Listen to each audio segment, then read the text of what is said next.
వస్తూ ఉంది సార్. కానీ రాజకీయ నాయకులు అంటే ప్రతి పార్టీలోనూ కూడా భిన్నాభిప్రాయాలు వ్యక్తం చేస్తున్న పరిస్థితి. కొంతమంది అపోజ్ చేస్తూ ఉంటే కొంతమంది సపోర్ట్ చేస్తూ ఉన్నారు.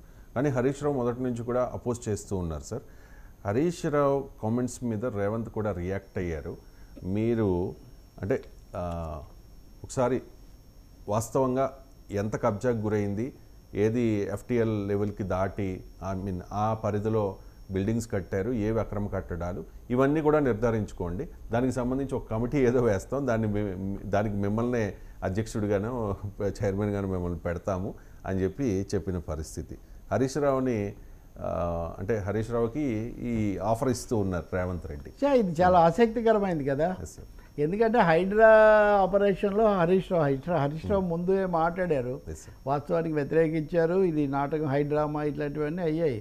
హరీష్ రావు చుట్టూ కొంత రాజకీయం నడుస్తుంది మధ్య, అది కూడా ఆసక్తికరమైన. బండి సంజయ్ మాట అన్నారు, హరీష్ రావు చాలా మంచోడు బీఆర్ఎస్లో అని చెప్పి. ఓకే, అదే దట్స్ వాట్ ఐ సే.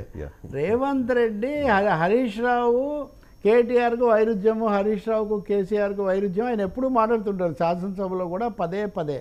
నిన్న ఆయన మీడియాతో చిట్ చాట్ చేస్తూ చెప్పింది ఏంటంటే, అవకతవకలు ఉల్లంఘనలు జరిగాయా లేదా నిర్ధారించే కమిటీకి హరీష్ రావునే అధ్యక్షుడిగా ఉండమనండి, చైర్మన్గా హరీష్ రావునే పెడతా అన్నాడు.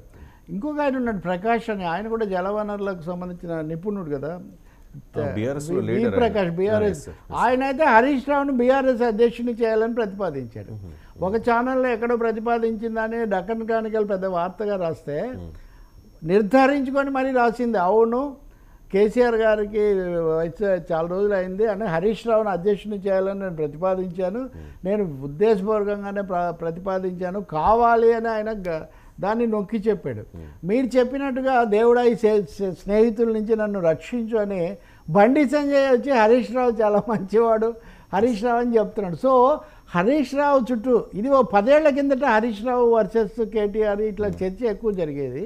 ఇప్పుడు ఎందుకు ఈ హరీష్ రావు ఆస్పెక్ట్ మీడియాలో కానీ రాజకీయాల్లో కానీ ముఖ్యమంత్రి దగ్గర నుంచి కేంద్ర మంత్రి బండి సంజయ్ వరకు హరీష్ రావు పేరు ఎందుకు ప్రముఖంగా తీసుకొస్తున్నారు? దీంట్లో ఎవరు వ్యతిరేకులు ఉన్నారా, అనుకూలులు ఉన్నారా?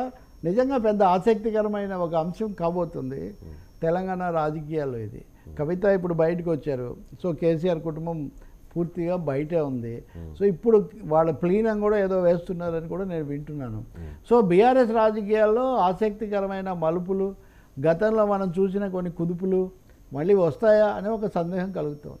రేవంత్ రెడ్డి చెప్తూ ఉన్నారు కదా సార్, నిన్న చాలా క్లియర్గా చెప్పారు చిట్ చాట్లో, ఎంతటి వారైనా ఎవరైనా, నా వారైనా, నా బంధువులైనా, నా కుటుంబ సభ్యులైనా, బాగా ఇన్స్పైర్ అయినట్టున్నారు ఆయన మాటలు. అదే సార్, ఎలాంటి వాళ్ళైనా మేము ఉపేక్షించాం, చట్టానికి ఎవరు కూడా ఇది కాదు అని చెప్పేసి. ఓకే, ఇప్పుడు కేసు ఉందనుకో, కాలేజీలకు కొంత పరీక్షలు అయ్యే వరకు మేము ఏదో మినహాయింపు ఇస్తా ఉన్నారు, మా కాలేజీలకు ఇవ్వలేదు వేరే వాళ్ళకి ఇస్తున్నారని బీఆర్ఎస్ వాళ్ళు ఒక అబ్జెక్షన్ పెట్టారు.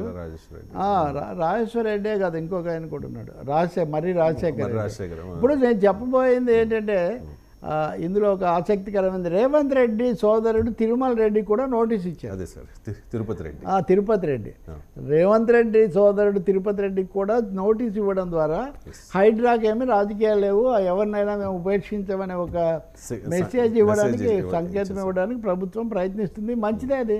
ఇప్పుడు మరి హరీష్ రావు ఆఫర్ మీద ఏం స్పందిస్తాడు? 2 ఆఫర్లు ఇప్పుడు ఆయనకు, పార్టీ అధ్యక్ష పదవి, రేవంత్ రెడ్డి చెప్తున్నట్టుగా ఈ హైడ్రా తనిఖీల అధ్యక్ష పదవి.